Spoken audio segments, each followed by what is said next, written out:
I'm delighted to invite Professor Anand Gnanadesikan to deliver the second talk of this series. Great, thank you, Ashwin.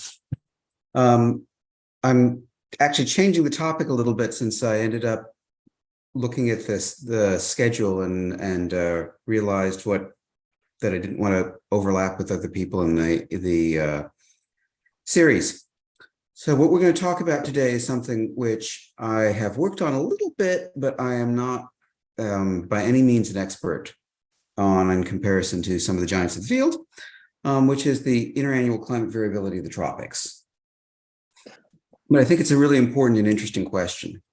Now, in the lecture that I gave yesterday, I mentioned this idea that if you look at the sea surface temperatures, you can tell that it's colder where there's less solar radiation coming in, and it's warmer where there's more solar radiation coming in. It's actually kind of surprising how good that relationship is. So what we're looking at here is on the horizontal axis is solar radiation in watts per meter squared, averaged over the course of the year. And the vertical axis is temperature in degrees C, again, averaged over the course of the year. And you can see that there's actually pretty remarkably good relationship between these two, very high correlation.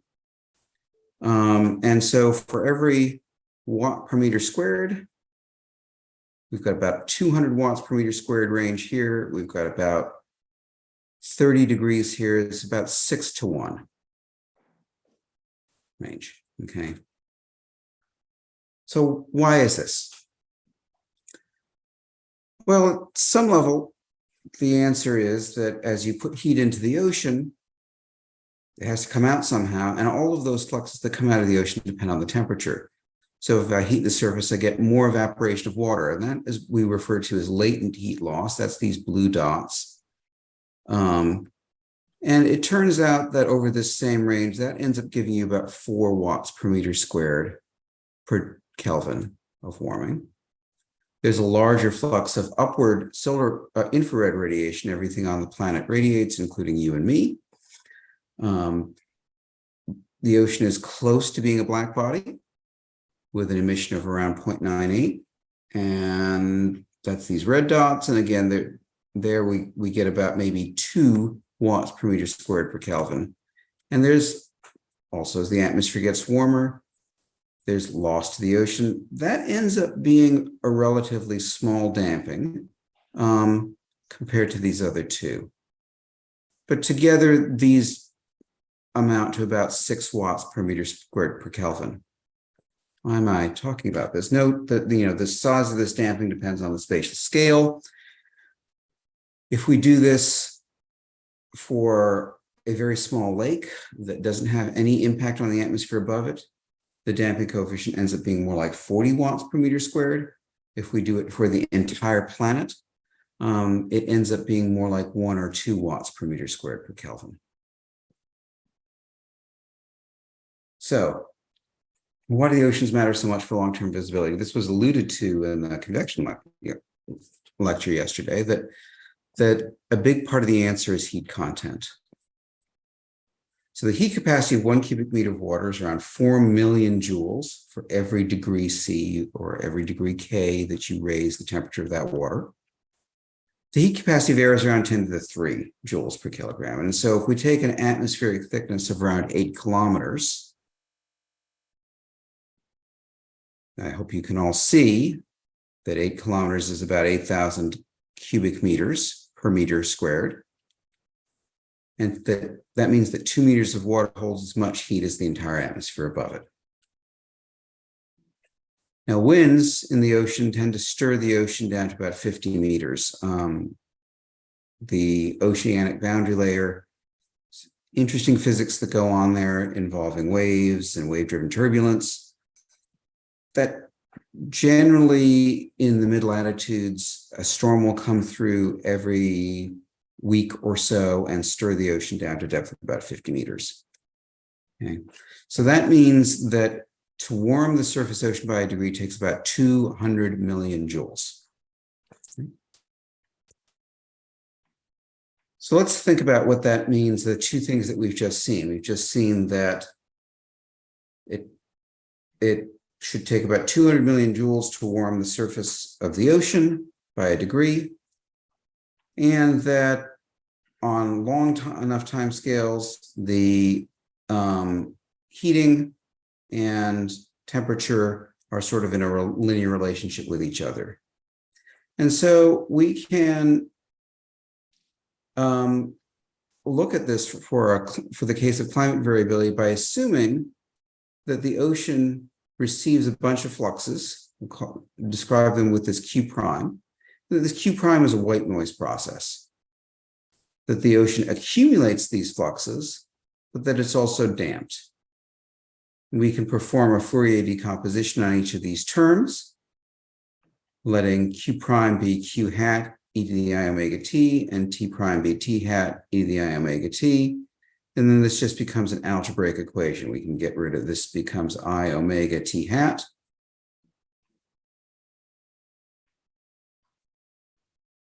And we can rewrite the equation like this. Rearranging terms a little bit, we end up with something that looks like this with the numbers that we've put in. Okay. So that when the frequencies are very large here, when omega is on timescales much shorter than a year, 3 times 10 to the second 7 seconds is of order a year. And that's basically saying that if I put in a heat flux of around 1 watt per meter squared, right, and I do that for a year, I get 3 times 10 to the 7 seconds times 1 watt per meter squared. That's not going to change the heat by the ocean by very much. And so there's not going to be very large feedback to fluxes. Right? As I said, you need to change it by about 1/6 of a degree. You do that for a year over 200,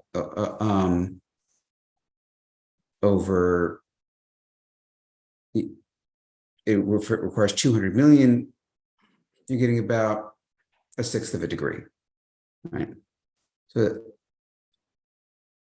the ocean acts as a very strong damper.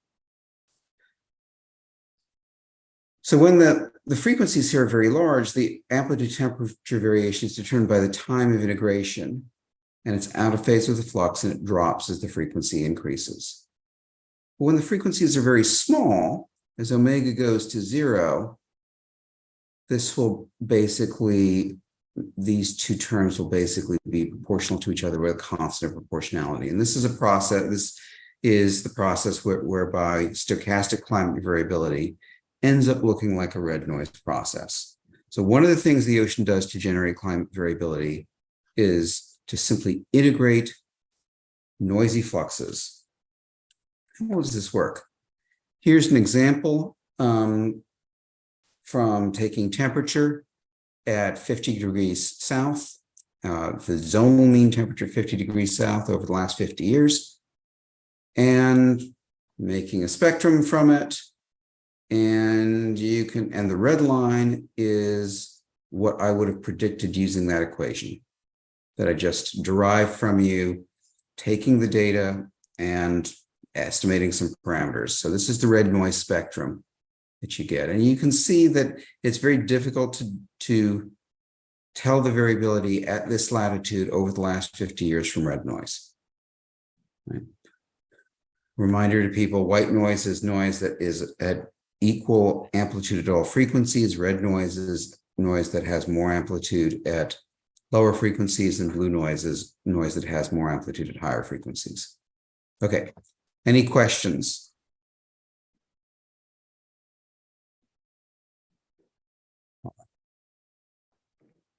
The peaks that we see in that spectrum, are they from the tidal signal and inertial peak? That's a very good question. I should have pointed that out. This is frequency here is in cycles per year. So this peak is the annual cycle. Right? And this peak is the semi-annual cycle, because the annual cycle at 50 south is not perfectly symmetric. Right? You get Right, there's a seasonal cycle of clouds that goes on top of this. However, if we go to other parts of the ocean, and this is the Eastern Equatorial Pacific, and I apply that same model, you can actually see that the curve here is a little steeper than what you would expect from a red noise curve. So this is the -2 spectrum that you'd expect from a red noise curve, and the spectrum here is steeper than that. So if I were to fit it up here, I wouldn't fit it down here. If I were to fit it down here, when I fit it down here as I do, I don't fit it up here. And so there's this extra variance in the 0 to maybe 8, really more like 2 to 8 year period. You'll notice that the annual cycle and semi-annual cycle still show up as peaks, but there's more variance actually in the interannual variability here. All right. Okay, so why might that be? Let's go back to this plot I showed you earlier of the temperature and shortwave radiation, and let's look at the residual. The left-hand side here shows the part of the temperature, the pattern of temperature, that can't be simply predicted from shortwave radiation. And there's some really interesting patterns here. When one is used to looking at atmospheric phenomena, you see something like this and go, oh, that's the cloudiness in the tropics. Here's the intertropical convergence zone. So these are regions where the ocean is warmer than you would expect given the radiation that it gets because it's covered by clouds. And so the radiation going out to space gets basically absorbed and re-radiated back by low clouds associated with tropical convection. You will also see, though, that the North Atlantic that we talked about in the last lecture is warmer than you would expect by about 4 or 5 degrees. And that the tropics, particularly right along the equator, is much colder than you would expect. And if I sum up the 4 fluxes, the short wave minus the long wave minus sensible heating minus latent heating, I get this, and I see that the ocean near the equator is taking up heat, and that the oceans in a few locations that are associated with boundary currents that we'll talk about tomorrow are giving up heat. So these are critical locations for the coupling of the ocean to the atmosphere. This was first noticed in the 1950s by Andrew Bunker at Woods Hole, and sometimes it's called Bunker Bullet because it's a very large location of heat loss. The heat loss from the ocean here of a couple hundred watts per meter squared is comparable to the solar, what's coming in from the sun. And then in these locations, we're gaining heat. Now, obviously, this is not something that can go on forever. What this is a symptom of is ocean heat transport. The ocean is taking up that heat and moving it away from those locations. We see this a little bit more clearly if I reverse the fluxes. So I take the sum of the net heat flux and turn it to 1. So this is the flux of heat from the ocean to the atmosphere. From the atmosphere to the ocean. This is the flux of heat from the ocean to the atmosphere. The net flux of heat.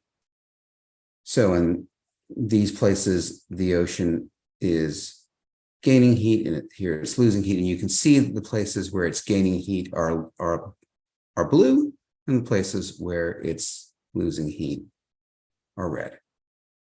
Right. So if we take out the pattern of the ITCZ, what we're left with in this temperature pattern is really the heat transport. Okay. So we were all told when we were in school that the equator is an imaginary line at the Earth's surface. And as in so many things, our teachers sort of didn't tell us the whole truth. The equator actually is detectable from space, particularly in the Pacific, because it's a location where there's significant upwelling from below. The reason for this is something that we've discussed before, which is this idea that the winds, I should say here, the winds in this location tend to blow from east to west, so they're very steady. And so what that means is that as you have trade winds blowing from east to west, to the north of the equator, they tend to drive flow to the north. To the south of the equator, they tend to drive flow to the south. Winds are slowing down. Another way to think about this is that winds are slowing down water on the equator relative to the Earth's rotation. And this causes the water to drift closer to the axis of rotation, which is on opposite directions on each side of the equator. It causes poleward drift.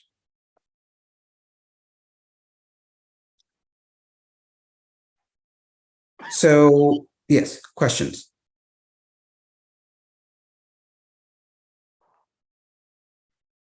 Okay.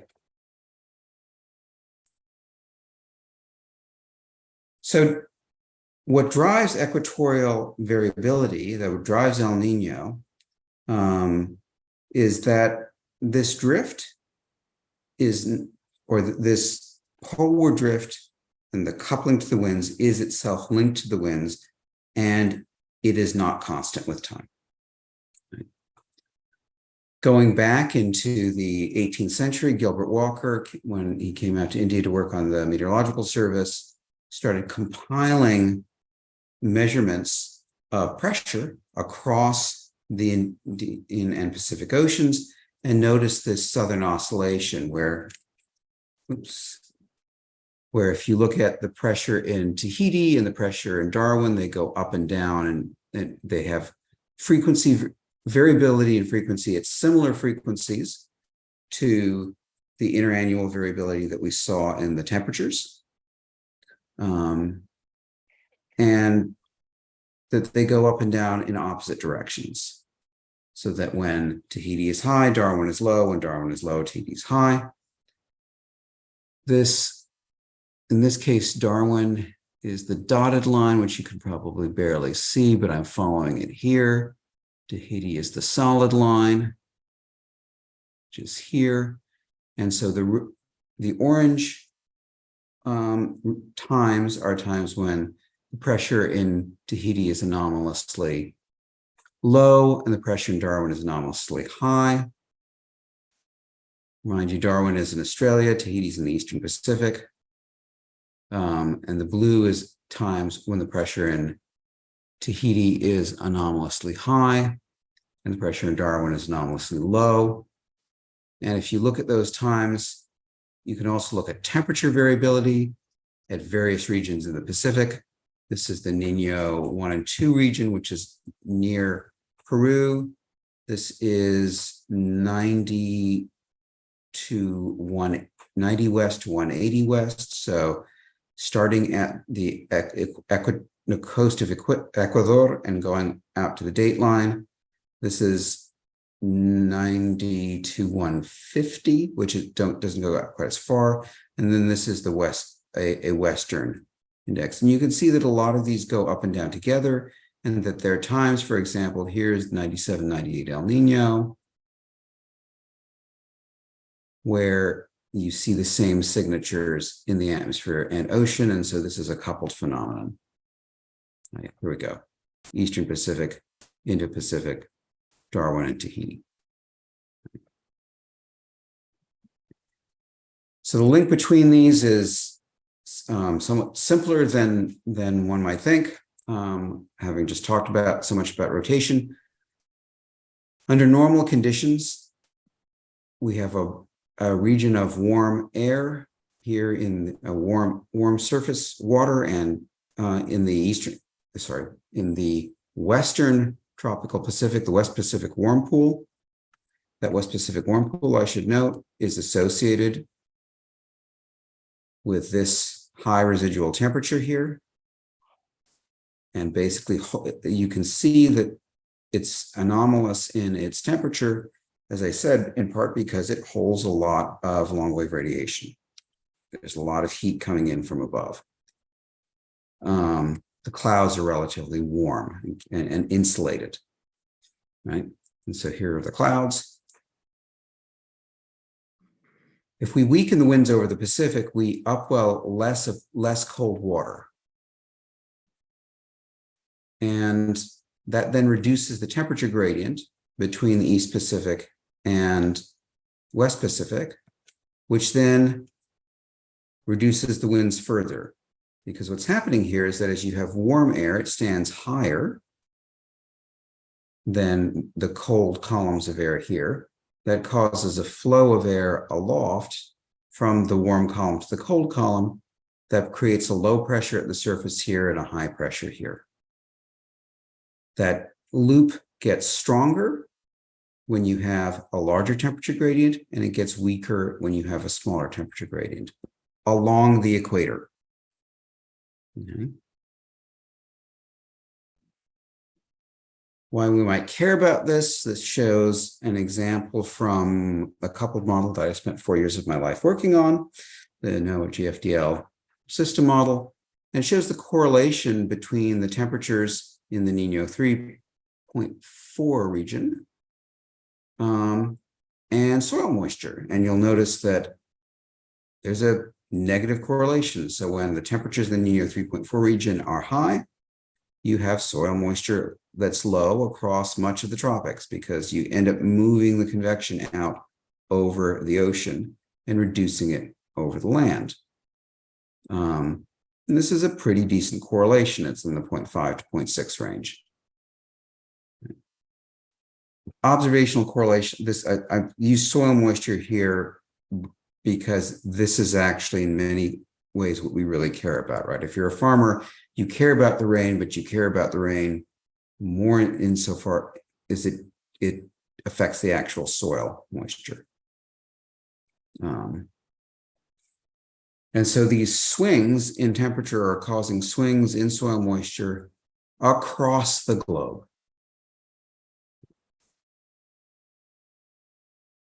So this has been known for many years, and in the 1970s and early 80s, it was decided that we should try to figure out what was causing this and how to monitor it. And it turns out that there is, where is Distel?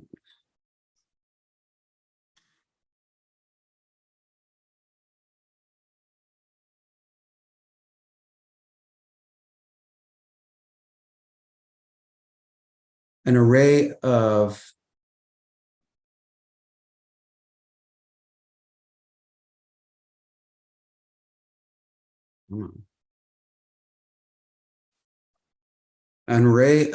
buoys that now span the global ocean.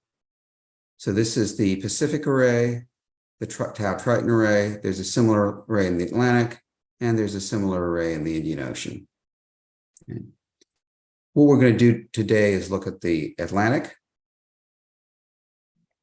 So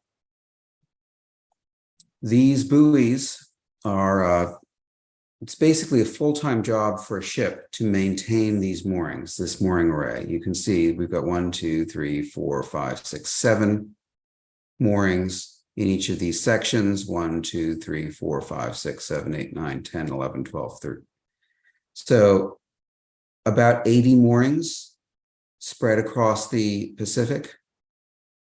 And each of those takes about a day to recover and deploy, and they need to be recovered and deployed once every 6 months. So you can do the math. It's about 150 days, 160 days of ship time to maintain this array. And so the National Oceanographic and Atmospheric Administration from the US does a bunch of these. Other nations have started to contribute as well.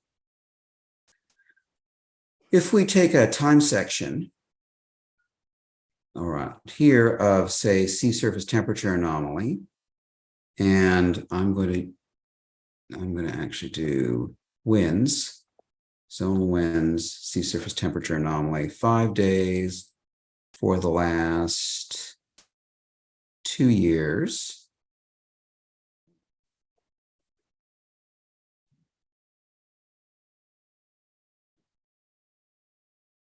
We recover the last couple of years of data. Okay. I just went through this to show you that this data, everything that I'm going to show you for the next few minutes is freely available. Okay. So what you see here is that we have zonal wind anomalies. Now, for the last couple of years, we've had anomalously strong winds in the Western Pacific. This is a negative anomaly, which means it's moving from east to west. So anomalously strong easterlies, which have been associated with anomalously cold temperatures. But right now, we are moving to a state where we have anomalously warm temperatures. So we're moving into an El Nino. And that this has been associated with some anomalies of the opposite sign in winds here. Okay. Back to the lecture.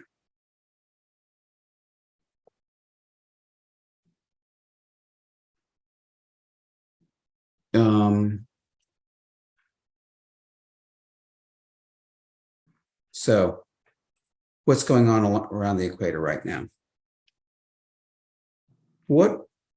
This shows the zonal anomalies and the depth of the 20-degree isotherm, which you can think of as dividing warmer surface waters from colder interior waters.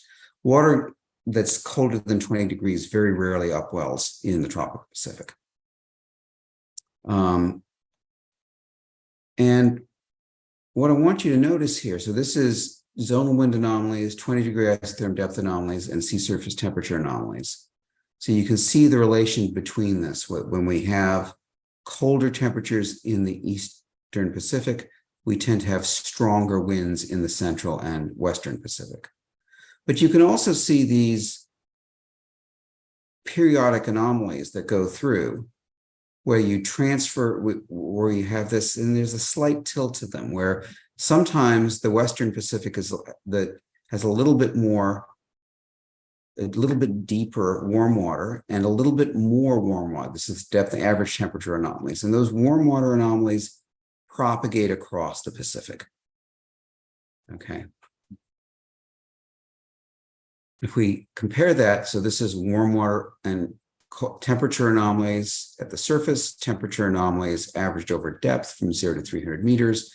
If we compare that behavior at between 2 north and 2 south with the behavior at 5 north, you can see that these look very different. This time when we've had, in general, isotherms that are a little bit shallower and temperatures that are a little bit colder in the Pacific, so what we refer to as La Nina conditions, are warmer off equator and there's more heat off equator. And this makes sense if you think about it in terms of the winds redistributing the heat in the tropics.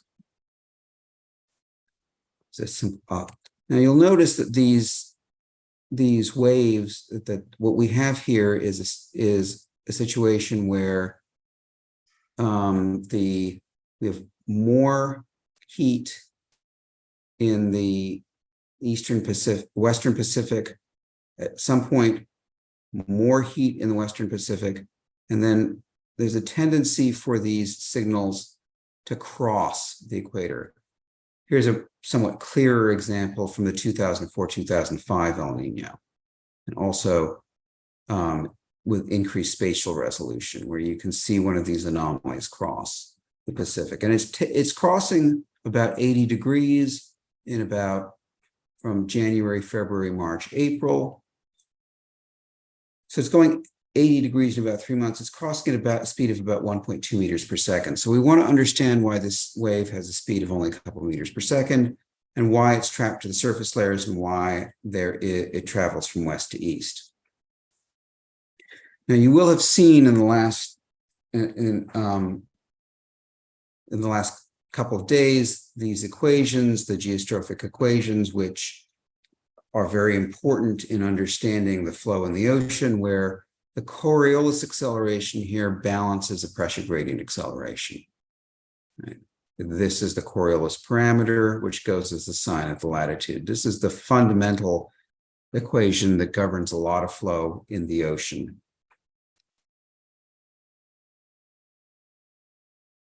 Now, this parameter goes to 0 as we go towards the equator. And what that means is, as you go towards the equator, forces have much longer to act as before the Coriolis parameter comes into play, before the water feels the Earth's rotation.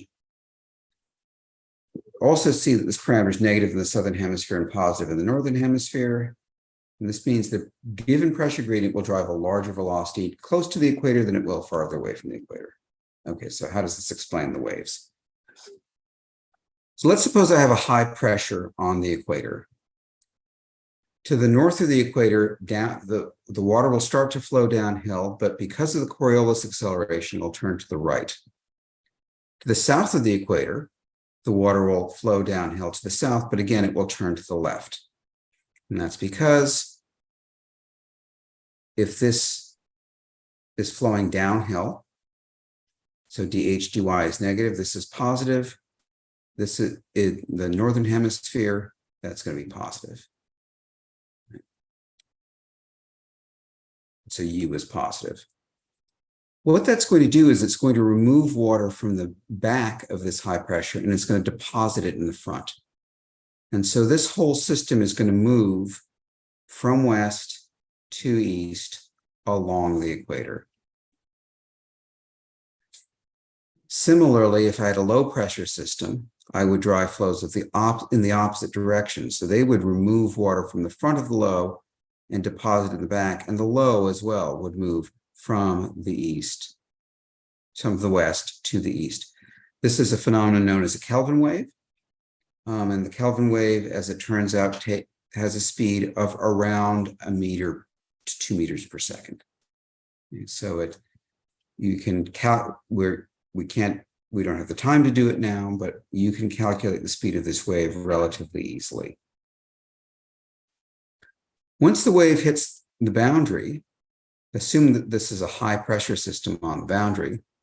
We're north of the equator, there's a flow, there's a high on the boundary, and the high dissipates offshore. So there's an offshore pressure gradient, and that will drive an offshore flow that turns to the right. And again, will drive these surface flows that remove water from the back of the high and deposit it at the front. Remove water from the back of the high, deposit it at the front.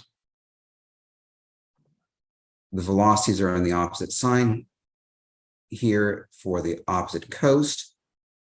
But what this means is that the Kelvin wave will hit the boundary and it will radiate north and south as these coastal Kelvin waves. And then these waves, as they move further and further away from the equator, get squeezed by the Coriolis force, and they radiate into the interior as Rossby waves. So off equatorial, if I have a high pressure system off the equator, the water will flow towards the equator to the south of the high. It'll turn to the right, it'll flow to the north of the high, it'll flow to the north and turn to the right, and I'll get these velocities. But because the Coriolis frequency is smaller here, the velocity is larger. And so this high pressure system will see it mass removed from here and added to here, and the whole system will propagate to the west. Similarly to the south of the equator. And so what we have is this system of sloshing modes, where if I make a change in the winds here that changes the volume of water being exported from the equator, that will generate, if that change is transient, it will generate an equatorial Kelvin wave that goes this way. So I'll generate, suppose I strengthen the winds here, off equator, I will be piling up more warm water. So I'll have a high off equator and a low on equator. The low will propagate to the east as a Kelvin wave, the high will propagate to the west as a Rossby wave. The high will come back around and propagate to the east as a Kelvin wave, and the low will propagate off equator, turn back around and propagate as a Rossby wave. And we can actually track these waves around the equator. This sloshing mode has a period of around 18 months, which means that about 9 months after I have a wind anomaly here that pushes the ocean in one direction, I get an opposite sign wave passing through. And the result is that I can describe the equatorial ocean as a delay oscillator, where the temperature at 1 month is some function of the temperature to previous month minus the temperature at some delayed previous month. And so we can do the same kind of decomposition that we did earlier in this lecture for stochastic variability. And it turns out that there are particular combinations of B, A, and omega where this number becomes very small and the variability is enhanced.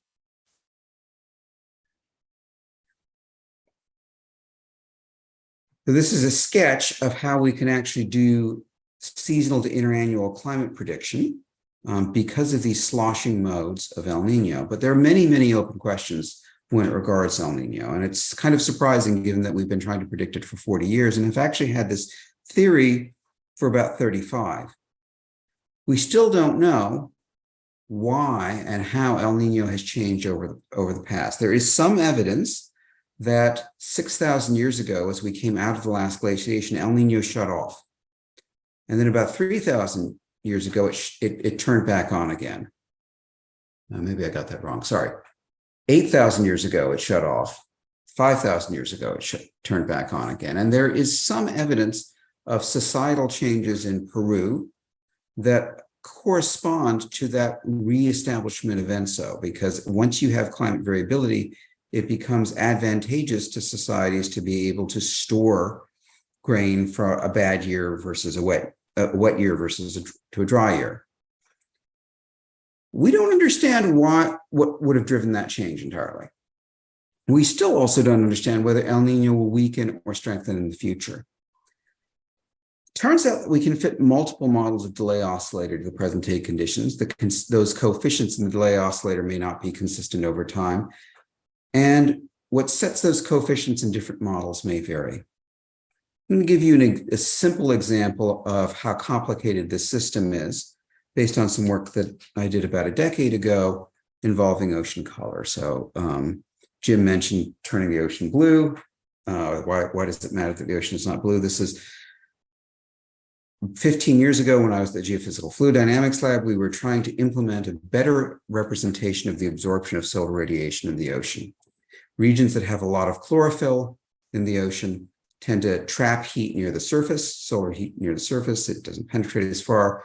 Regions that have low chlorophyll tend to allow it to penetrate deeper. And so this is an estimate of annual mean chlorophyll from the oceans from the CWIS satellite. I should note that India has ocean color satellites of its own that are world-class. So one of the things that we did in this was we turned the ocean, once we had this parameterization in the model, that was a chlorophyll dependent parameterization, we started playing with it. What does it do? So in the green ocean, we have chlorophyll dependent absorption, this field everywhere. In a blue ocean, we turned it off everywhere. So we basically set it to very low values, but we also turned it off on the equator and turned it off in regions that were higher, to set it blue in regions where we had high chlorophyll and set it to blue in regions where we had low chlorophyll.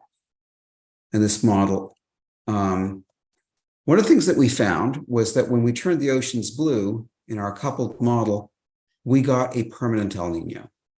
We tended to cool the ocean off equator because heat was able to penetrate more deeply and get carried away by the large-scale gyro-circulation, and then it was brought up at the equator.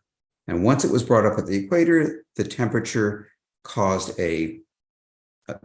changes caused changes in winds and tended to kick us into a basically permanent El Nino state. When I say permanent El Nino state, these show spectra of the temperature in the Central Pacific. Frequency is going up here in cycles per year. And so what we're looking at, and this is in seconds squared per octave, so it's a consistent measure of the variance with a wavelet spectrum. What you see is our basic spectrum was here, and I think most climate modelers looking at that would say, yeah, that's a fairly credible spectrum. The blue circulation is here, so we basically wipe out the annual cycle and El Nino. And so we thought, oh, that's interesting. So we have kicked ourselves into permanent El Nino. This is probably because of, if you allow more heat to get into the ocean, it kicks off this process. But then we actually looked at changing things regionally and realized things were much more complicated. When we changed things in the low chlorophyll regions, which were off equator, we damped El Nino, but not the annual cycle. When we changed things in the high chlorophyll regions, we actually increased El Nino. So different changes affect different parts of the cycle. And while I don't have time to go into the full argument here, the reason that this mattered is that it depends where you put heat into the ocean tended to change the base state of the atmosphere. Changes that pin the convection to the West Pacific. So if we cool off equator, it turns out that the convection over the East Pacific in the warm pool can't move as easily into the Central Pacific. And that makes it hard for winds to respond to warming and damps El Nino. Changes that warm the East Pacific. So if I increase the penetration of solar radiation in the East Pacific and allow the waters to get warmed before they make it to the surface, that tends to move winds out over the ocean, make the atmosphere more responsive to warming, and increases El Nino. We've seen similar effects applying the same analysis for lateral mixing so that we can mix more heat into the East Pacific, potentially damp the anomalies more, but get stronger anomalies because the atmospheric response changes. And this coupled nature of the response makes it very difficult to actually isolate what's driving differences between models and understand differences in the future, because in many cases, you have opposite sign differences. What you're looking at is the residual between them. And some models say that the fact that the ocean becomes more stratified as we move into a global warming state drives us towards a La Nina condition, which would mean more precipitation over India. Others say that, well, actually the fact that the atmosphere slows down drives us towards El Nino. So we've got these two things that go in opposite directions. So with that, I see I'm a few minutes over time. I'm going to conclude.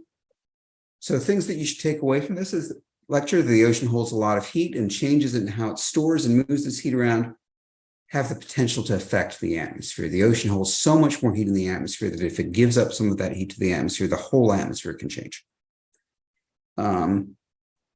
We can understand that climate variability really well in some locations by just saying that the ocean is a passive integrator. But one region where they break down is the equator, and the reason for this is that the equator has positive feedbacks between winds and upwelling and a delayed sloshing response.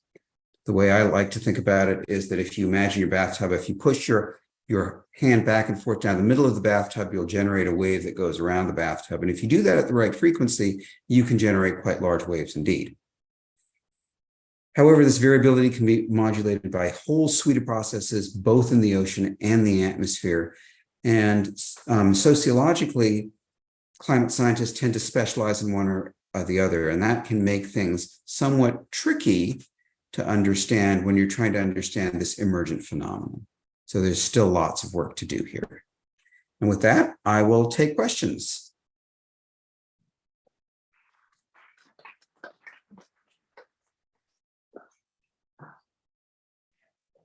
Are there any questions?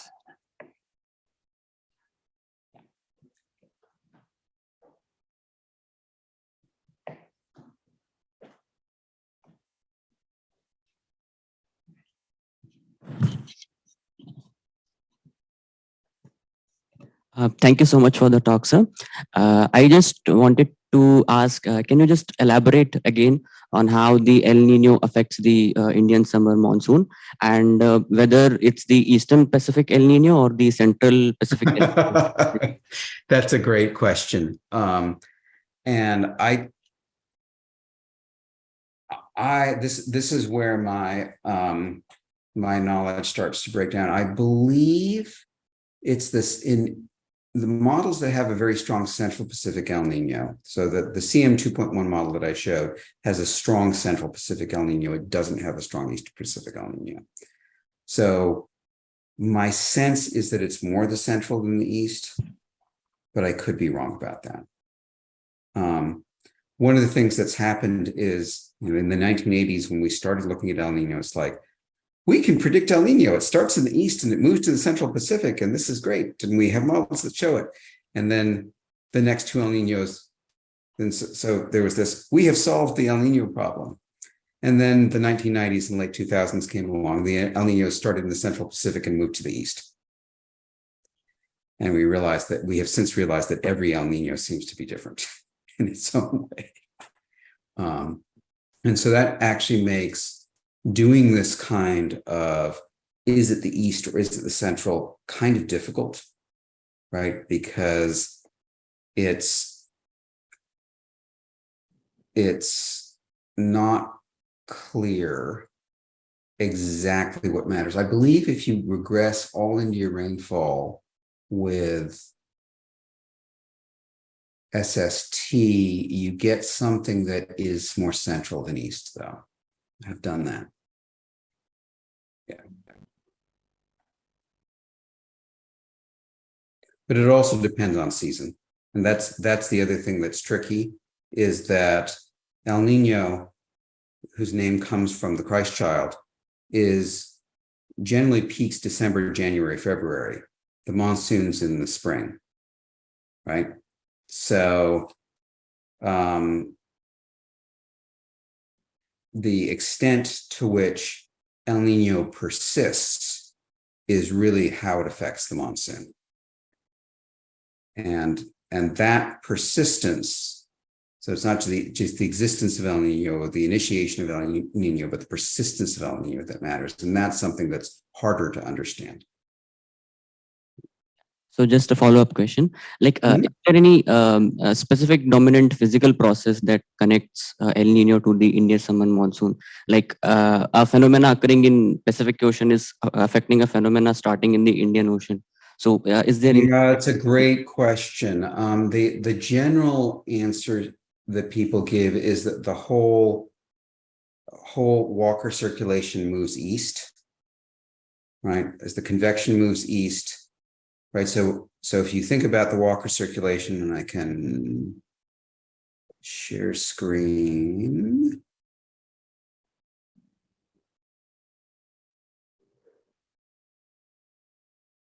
So in addition to the Walker circulation, that's actually, in some ways I can do it this way.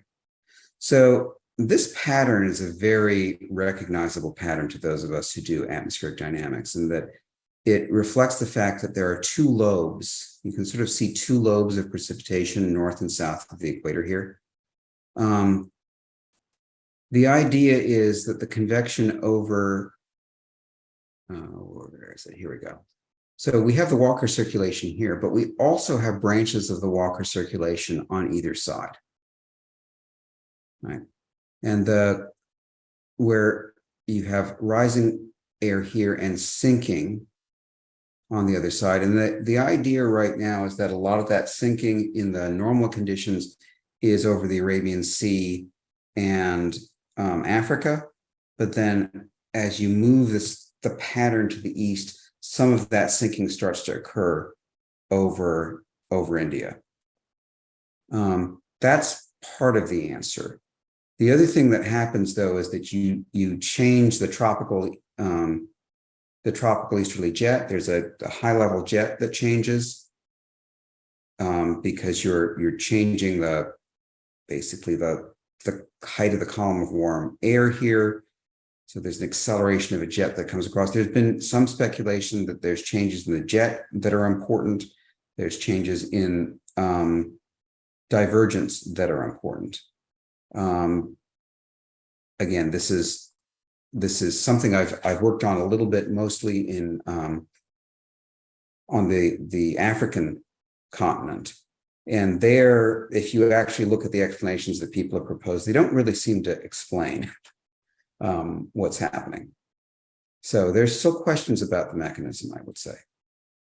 But you would really need to talk to some of your colleagues in India, particularly at Institute of Tropical Meteorology, who have forgotten more about the monsoon than I've ever learned. So, thank you so much, sir.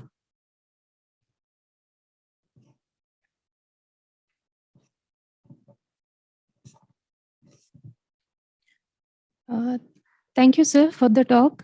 Sir, I was asking, basically it is the trade wind which drives the hot surface water from Eastern Pacific to Western Pacific, and that's how it is the normal condition. And yes. When the trade wind become weaker, at that time we are getting El Nino. So my question was why the trade winds are weaker at the particular time, that is the 2 to 8 years we are getting El Nino, right? So my question is that why it is getting weaker at the particular time? So if you looked, that's a great question. And my own take on this is that you have a number of ways in which you can trigger this feedback system, right? So it could be, for example, that you have some storm that goes into the Western Pacific and stirs up some cold water and reduces the wave. There are also convective anomalies called the Madden-Julian oscillation that have a period of 30 to 60 days that are basically convective Kelvin waves that go around the global system. So basically, there are these large-scale atmospheric disturbances that are constantly pinging the ocean, right? Causing the winds to change their amplitude, right? So the wind, there's this natural variability. If that natural variability adds up in such a way that you get constructive interference, then you get an El Nino. So if you actually look at individual El Ninos, what you'll see is that there's a wave and it creates a warm anomaly, and then that warm anomaly, if it's in phase with the MJO, will create another warm anomaly. And then it'll create another warm anomaly. So in some cases, you can actually see multiple waves building up across the ocean, and that you can actually see the feedback loop in action. Other times you really can't. So, I think what we've learned from trying to do coupled prediction of the ocean is that if we predict the state of if we initialize with the state of the atmosphere and the state of the ocean, we get better predictability than if we just initialize with the state of the ocean. We get significant predictability from the state of the ocean. So some of it is that you've got these waves sloshing around, right? And that it's those waves sloshing around that create the El Nino, that create the temperature anomalies and then that feed back into the winds. But on top of that, you have noise. And so it's this interaction between the sloshing mode and the noise that drives El Nino. And I should say that the noise isn't all that well simulated in a lot of climate models. The Madden-Julian oscillation is not that well simulated. So that's another thing to know.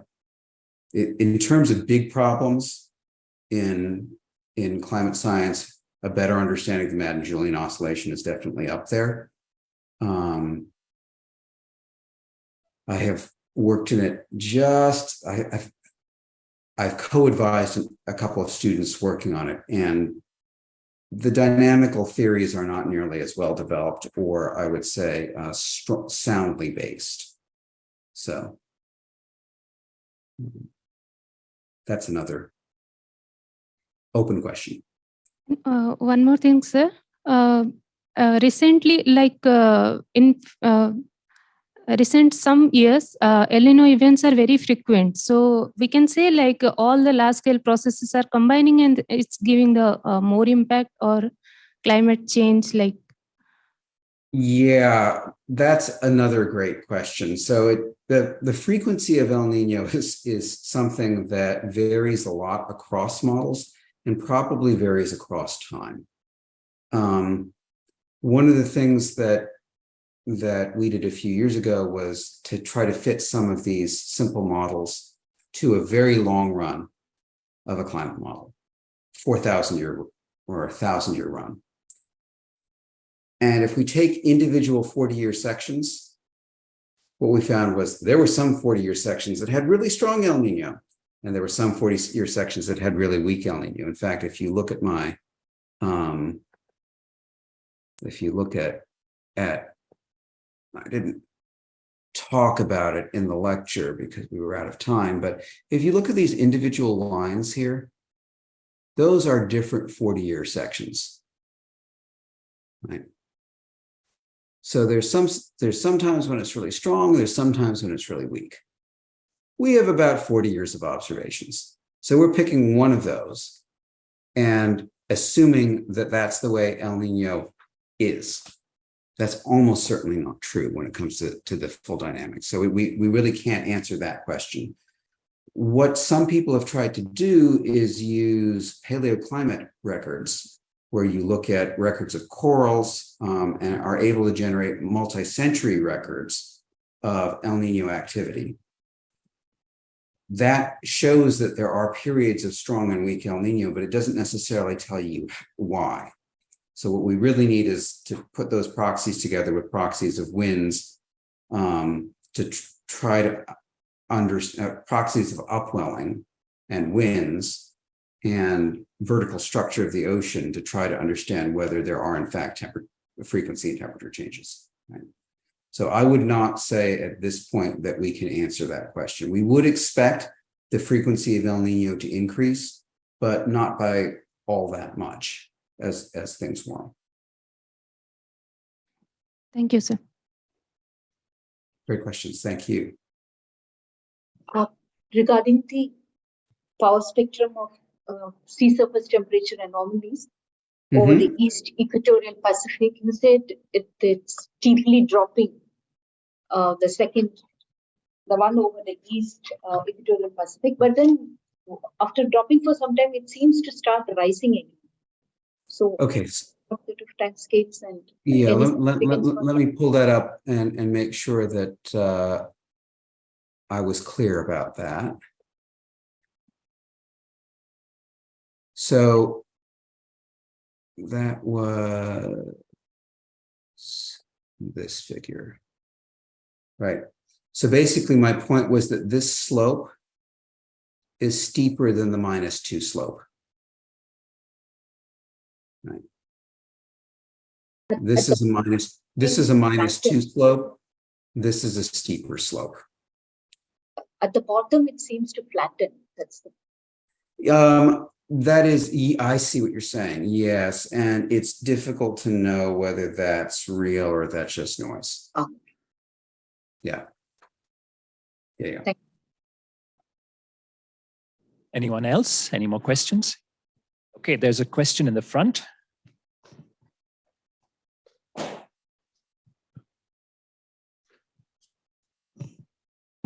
Hello. Sir, to what extent does ENSO influence Indian Ocean Dipole, or vice versa, we can say? As in, is there a direct relationship between the two of them? Yes. There's some very nice papers by Scott Song, who was at GFDL, a graduate student at GFDL in the late 2000s. I think it's Song and Vecchi. What he showed was that some Indian Ocean dipole events are triggered by persistent El Niños. So if El Niño persists, a very long one, it will trigger upwelling off of, I believe it's Timor, the Indonesian archipelago, right? Which gives a cold anomaly, which then experiences the same Bjerknes feedback, right? That said, it is possible for other triggers to drive IOD. Right. So there is definitely some relationship between IOD and ENSO. But that, so IOD is, or ENSO is one of the drivers, but it is not the only driver. And so I think the correlations end up being something in the 0.4, 0.5 range. Right. And this is another reason that as the IOD can, as it's shifting the pressure distribution in the Indian Ocean, is going to shift the monsoon and the distribution of temperature, right? So the distribution of precipitation.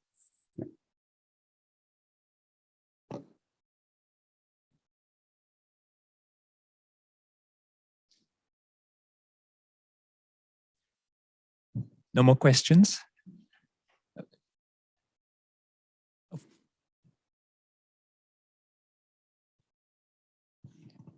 Thank you for the talk, sir. I had a question about, I'm just curious about the role of the Southern Ocean here in ocean heat uptake, because the plot that you showed, it doesn't really look prominent in the Southern Ocean as in the tropical Pacific. And I'm just wondering, like, what's going on there? Right. So I would really like the Southern Ocean to play a large role. And I think the argument might be that the timescales are much longer. That at 50 South, what we're really looking at is a region that's under the strongest winds. And so any heat flux anomalies are basically either advected away or mixed down. And so you have less variability there on interannual timescales. There is some evidence for decadal variability in the Southern Ocean, and I'm going to talk about that in the next lecture. So El Nino, we have enough examples of it that we know, we sort of understand the dynamics, and we sort of understand what we don't understand about the dynamics. But when you start thinking about decadal variability, Southern Ocean variability, the Atlantic multidecadal overturning, or multidecadal variability, then things get trickier because we simply don't have a long enough record. If we have some kind of oscillation that might have a period of 50 to 70 years, and we have 50 years of record, it's very difficult to distinguish an oscillation from a trend.